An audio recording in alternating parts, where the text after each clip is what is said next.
बड़ा दुर्भाग्य है, वायनाड की जनता के साथ में बहुत बुरी घटना घटी है कि उन्होंने कांग्रेस के उम्मीदवार राहुल गांधी को जिताया। प्रियंका गांधी वाड्रा के वायनाड लोकसभा चुनाव में चुनाव लड़ने पर भाजपा नेता दुष्यंत गौतम ने कहा, वायनाड के लोग बहुत दुर्भाग्यशाली हैं। उन्होंने कांग्रेस के उम्मीदवार राहुल गांधी को पहले चुनाव जिताया, फिर 5 साल तक उन्होंने लोगों के लिए कोई काम नहीं किया।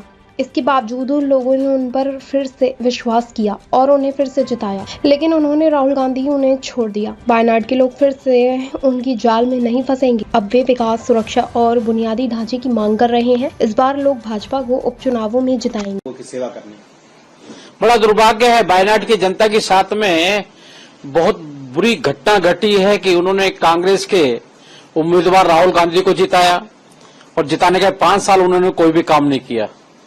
उन्होंने फिर भी इन पे विश्वास करके पुनः जिताया और ये उसको वायनाड की जनता को सड़क पर छोड़ के चले गए। वायनाड की जनता बार बार इनके धोखे में नहीं आने वाली है। ये आएंगे, अपनी मर्जी से आएंगे, अपनी मर्जी से जाएंगे। वायनाड की जनता विकास चाहती है, अपना जीवन सुरक्षित चाहती है, सड़कों का निर्माण चाहती है, केंद्र सरकार की योजना को लागू करवाना चाहती है। और वहां पर वायनाड की जनता के साथ में जैसे लगातार ये परिवार धोखा दे रहा है, वायनाड की जनता आपके बारे इनके साथ में कोई न्याय नहीं करने वाली है। वो भारतीय जनता पार्टी की आ जाएगी और भारतीय जनता पार्टी को जिताने का काम करेगी। वायनाड के अंदर आपने देखा होगा किस प्रकार से दलितों का अपमान किया जा रहा है। राष्ट्रीय अध्यक्ष खड़गे जी बाहर खड़े हुए थे, खिड़की से झांक कर देख रहे थे। अम्बेडकर जी का भी अपमान किया, दलितों का राष्ट्रीय अध्यक्ष तो बना दिया, उसका भी लगातार अपमान करने का काम कर रहे हैं। इसलिए जो बाहर बोलते हैं जी, जो इनके मन में है, जहां पर देश को गुमराह कर रहे थे, आरक्षण हटा देंगे बीजेपी वाले, लेकिन बाहर जाके राहुल गांधी ने कहा हम आरक्षण हटाएंगे। और आज दिख रहा है कि जो अनुसूचित वर्ग के लोगों का राष्ट्रीय अध्यक्ष का अपमान कर रहे हैं, ये इनके दिल की बात है, ये दिल की बाहर आ गई है और मुझे लगता है वायनाड की जनता इसका जवाब लेगी।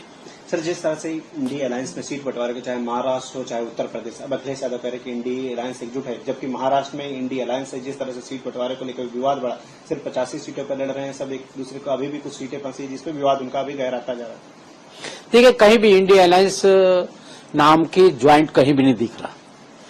इनका खाली एक ही भ्रष्टाचारी है, परिवारवादी है, यही इनका अलायंस है, इंडी अलायंस।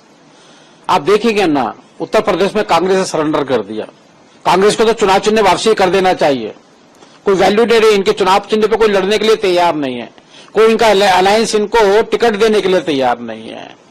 महाराष्ट्र के अंदर भी ऐसे ही हो रहा है। लगातार ये लोग अपने आप को बचाने का काम कर रहे हैं। आपने मध्य प्रदेश में भी देखा, एक भी सीट इनको नहीं दी गई, वहां भी इनको आपस में लड़ाई दिखाई दी थी। चारों तरफ अपने वेस्ट बंगाल के अंदर इनकी हालत ऐसी कर दी। इसलिए इंडिया अलायंस कुछ भी अलायंस नहीं है, सब अवसरवादी हैं और भ्रष्टाचारी हैं।